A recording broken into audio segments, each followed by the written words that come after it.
네, 우리는 매일 성경 순서에 따라서 29장을 오늘 살펴보고자 합니다. 어제는 주일이었습니다.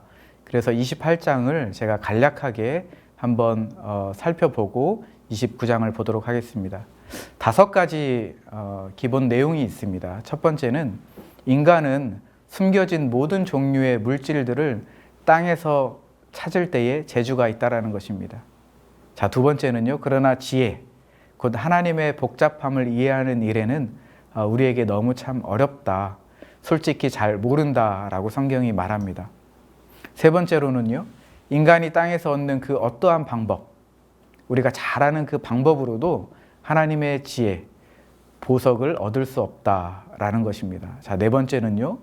하나님만 지혜를 가지고 계시다. 하나님만이 창조 세계 안에 있는 이 질서정연함을 가지고 계시다. 자, 5번째는 인간이 성공적으로 사는 방법, 그것은 주님을 경외하는 것으로 지혜를 얻고 악을 떠남으로 명철을 얻는 것이다 라고 이야기합니다. 자, 28장은 세상에서 지혜를 얻는 통찰력, 우리에게 찾지 말라고 합니다. 우리는 유한하고 연약한 피조물이라는 것이죠.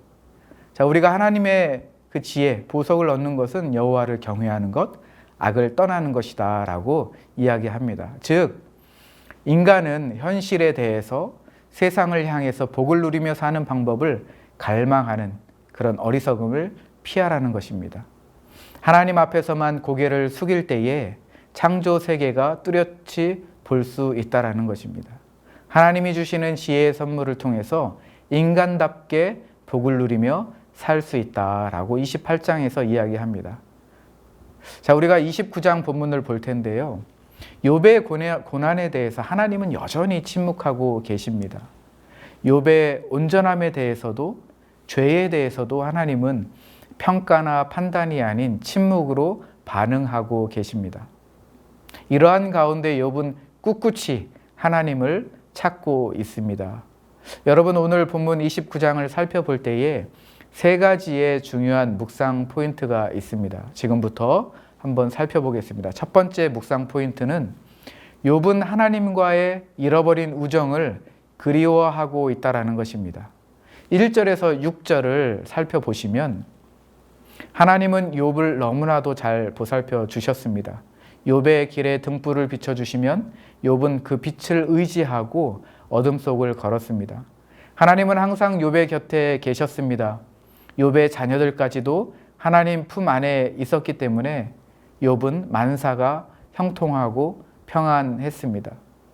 그러나 욥이 가장 괴로워하는 부분이 무엇입니까? 하나님과의 관계가 멀어진 것입니다. 31장 6절에도 욥은 다시 이렇게 반향하며 말하고 있습니다. 하나님께서 나를 공평한 저울에 달아보시고 그가 나의 온전함을 아시기를 간절히 바란다.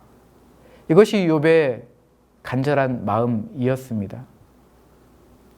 여러분, 우리도 욥의 갈망을 한번 공감해 보기를 원합니다. 우리에게 주어진 환경이 어떠함을 떠나서 우리에게 가장 중요한 것, 우리가 가장 괴로워해야 할 것, 우리가 가장 두려워해야 할 것이 무엇입니까?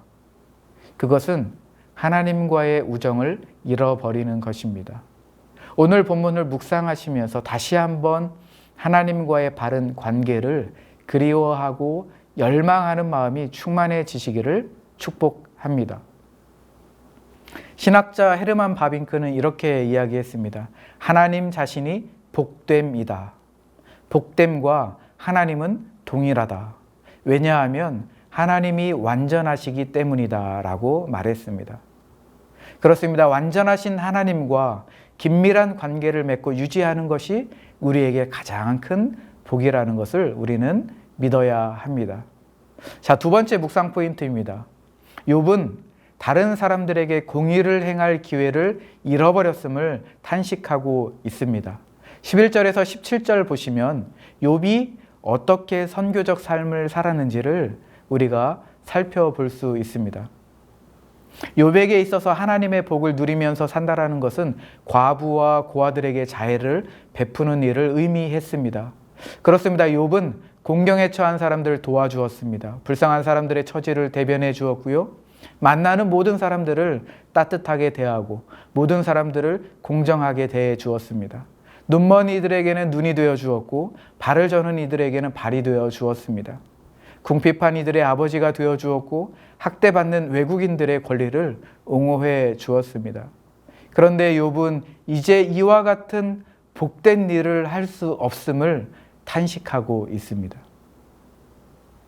그렇습니다. 우리가 십자가의 은혜와 자비의 빛을 진 우리가 긍휼과 사랑의 실천을 하지 못한다는 것은 고통스러운 일입니다. 하나님의 복됨 아래에서 우리는 담장을 넘어야 하며 경계를 허물어야 하고 낯선 만남을 즐거워해야 합니다. 이타적이고 선교적 삶을 우리는 사는 것을 복으로 생각해야 될 줄로 믿습니다. 자, 세 번째 묵상 포인트입니다. 욥은 이전에 누렸던 이 복된 삶을 다시 되돌려 달라고 하지 않습니다. 욥은 그저 자신의 무죄를 입증하기 위해서 증거로 자기가 잃어버린 것들을 나열할 뿐입니다.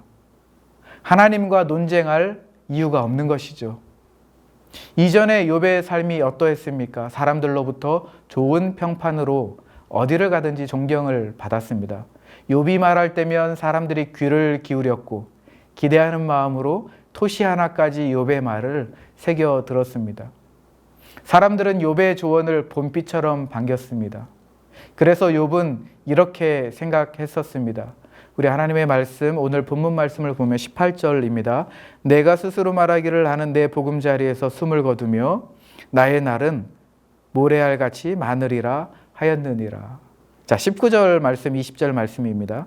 내 뿌리는 물로 뻗어나아가고 이슬이 내 가지에서 밤을 지내고 갈 것이며 내 영광은 내게 새로워지고 내 손에서 내 화살이 끊이지 않았노라. 여러분, 이 말이 무엇입니까?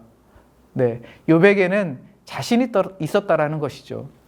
너무나도 복된 삶을, 하나님과의 관계 속에서 복된 삶을 살았기 때문에 나의 죽음은 편안할 것이다.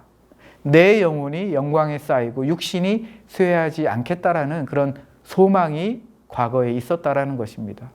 그 과거를 회상하면서 욥은 지금의 현실에 탄식하고 있습니다. 그러나 중요한 묵상 포인트는 무엇이냐면 과거의 그 복된 삶을 다시 되돌려 달라라고 하나님과 논쟁하지 않는다라는 것이죠. 자, 오늘 말씀을 정리하도록 하겠습니다. 29장은 전체적으로 욥이 좋았던 시절을 회상하고 있습니다. 욥이 그리워하며 회상하는 그 삶이 어떠한 삶입니까? 하나님과의 긴밀한 관계에 있었던 하나님의 보호하심과 인도하심으로 형통함을 누린 삶입니다. 하나님이 부요와 안전의 원천이었습니다. 뿐만 아니죠. 그 복된 삶이 어떻게 흘러갔습니까? 이웃과의 관계에서 하나님의 사랑과 자비를 베푸는 자로 살았습니다. 욥은 약자의 이웃이 되어 주었습니다. 무리들도 다 인정하는 존경의 대상이었고 저마다 그의 권위를 인정해 주었습니다. 욥은 그러한 삶을 살았습니다. 하나님이 함께 하시는 것을 보여주는 부요와 안정을 누렸습니다. 우리는 오늘 29장 본문 말씀을 살펴보고 욥의 회상을 우리가 들어보면서 눈으로 보면서 하나님이 함께 하시는 부요와 안정의 삶을 우리는 간접적으로 경험할 수 있는 것이죠. 욥이 그리워하는 그 삶, 복된 삶은 하나님과의 우정과 긴밀한 관계에서 시작하고 있다라는 것을 우리는 기억해야 합니다. 또 한편으로는 하나님으로부터 멀어지고 잊혀져가는 그 우정에 대해서는 우리가 고통스러워해야 하며 탄식해야 합니다.